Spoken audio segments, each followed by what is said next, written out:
आपलं फुलाने आपलं काम मुला हा त्याचा स्वभाव होता. सगळ्या गावात त्याच्या या स्वभावाची चर्चा होती.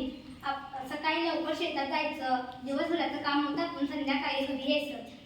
घरी आल्यावर आपल्या मुलीशी खेळायचं, कट्ट्यावर चक्कर मारायची आणि जेवायच्या वेळी पुन्हा घरी यायचं.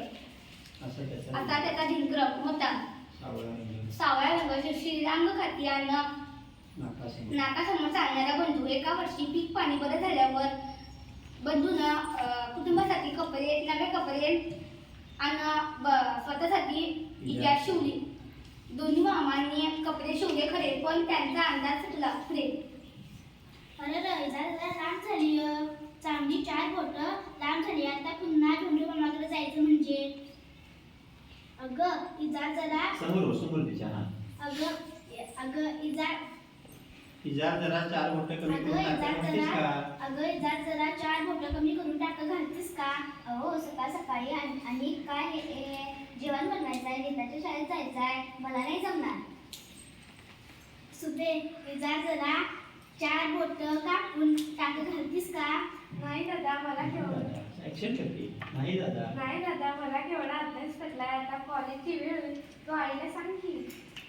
आई इजार जरा 4 बोट कापून घालतीस का? ठेव तिकडे तुझी इजा. इथं वैरण कापून कापून माझ्या हाताला तुकडं पडतात. आईने इजा एका कोंड्यात फेकली. बंधू हिरमुसला होऊन शेताकडे गेला. सकाळी इजार दुरुस्त करायला पाहिजे होती. बंधूची बायको इजारीचे पाय कापते आणि दुमदून टाके घालते. माझा दादा किती राबतोय, कष्ट करून मला कॉलेजला पाठवतोय, घराचं इथे करत नाही. बंधूची बहीण इजारीचे पाय कापते आणि दुमदून टाके घालते. उगा खेकसले पोरावर एवढा राग लागतोय पोरगा. बंधूची आई इजारीचे पाय कापते आणि दुमदून टाके घालते. आपलं काम आपणच केलेलं बरं. बंधू इजारीचे पाय कापताना दुमदून टाके घालतो. सगळे आश्चर्याने पाहतात. बघा तुम्ही सगळे. मी मी इजार 4 बोट कापली. इजार 4 बोट कापली. मी पण.